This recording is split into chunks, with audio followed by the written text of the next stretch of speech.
Then I stopped the machine and saw about me again the old familiar laboratory, my tools, my appliances, just as I had left them. I got off the thing very shakily and sat down upon my bench. For several minutes I trembled violently.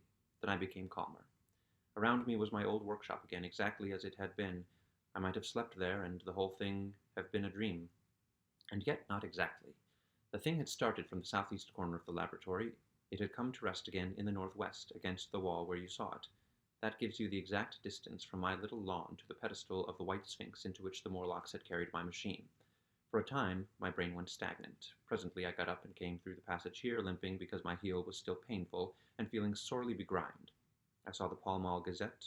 On the table by the door I found the date was indeed today, and looking at the timepiece, saw the hour was almost 8 o'clock. I heard your voices, and the clatter of plates. I hesitated. I felt so sick and weak. Then I sniffed good wholesome meat, and opened the door on you. You know the rest. I washed and dined, and now I am telling you the story. I know, he said, after a pause, that all this will be absolutely incredible to you. To me, the one incredible thing is that I am here tonight in this old familiar room looking into your friendly faces and telling you these strange adventures. He looked at the medical man. No, I cannot expect you to believe it. Take it as a lie, or a prophecy. Say I dreamed it in the workshop. Consider, I have been speculating on the destinies of our race until I have hatched this fiction. Treat my assertion of its truth as a mere stroke of art to enhance its interest, and taking it as a story, what do you think of it? He took up his pipe and began in his old accustomed manner to tap with it nervously upon the bars of the grate. There was a momentary stillness. The chairs began to creak, and shoes to scrape upon the carpet. I took my eyes off the time traveler's face and looked round at his audience. They were in the dark, and little spots of color swam before them. The medical man seemed absorbed in the contemplation of our host. The editor was looking hard at the end of his cigar. The sixth. The journalist fumbled for his watch, and the others, as far as I remember, were motionless. The editor stood up with a sigh. What a pity it is you're not a writer of stories, he said, putting his hand on the time traveler's shoulder. You don't believe it? Well, I thought not.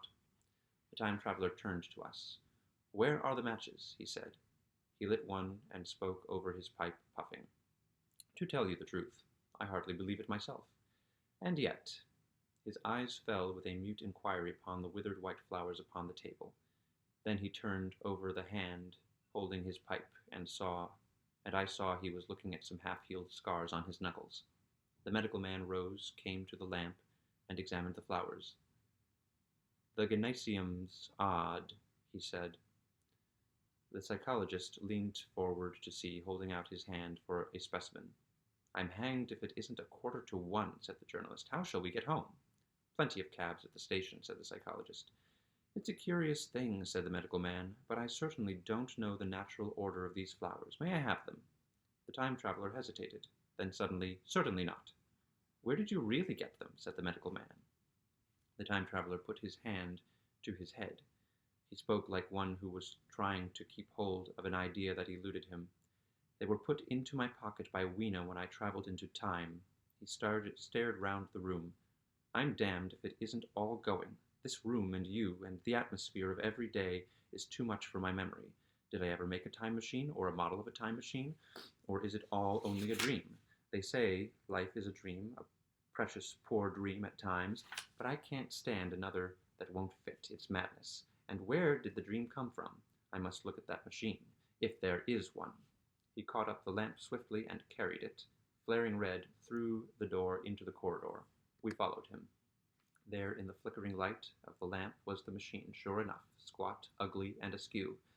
A thing of brass, ebony, ivory, and translucent glimmering quartz, solid to the touch, for I put out my hand and felt the rail of it, and with brown spots and smears upon the ivory, and bits of grass and moss upon the lower parts, and one rail bent awry.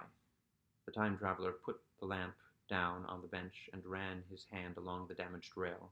It's all right now, he said. The story I told you was true. I'm sorry to have brought you out here in the cold. He took up the lamp, and in an absolute silence we returned to the smoking room. He came into the hall with us and helped the editor on with his coat. The medical man looked into his face and, with a certain hesitation, told him he was suffering from overwork, at which he laughed hugely.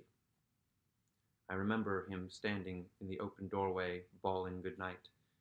I shared a cab with the editor. He thought the tale a gaudy lie. For my own part, I was unable to come to a conclusion. The story was so fantastic and incredible, the telling so credible and sober. I lay awake most of the night thinking about it. I determined to go next day and see the time traveler again. I was told he was in the laboratory, and being on easy terms in the house, I went up to him. The laboratory, however, was empty. I stared for a minute at the time machine, and put out my hand and touched the lever. At that, the squat, substantial-looking mass swayed like a bough shaken by the wind. Its instability startled me extremely, and I had a queer reminiscence of the childish days when I used to be forbidden to meddle. I came back through the corridor. The time traveler met me in the smoking room. He was coming from the house. He had a small camera under one arm and a knapsack under the other. He laughed when he saw me, and gave me an elbow to shake. "I'm frightfully busy," said he, "with that thing in there."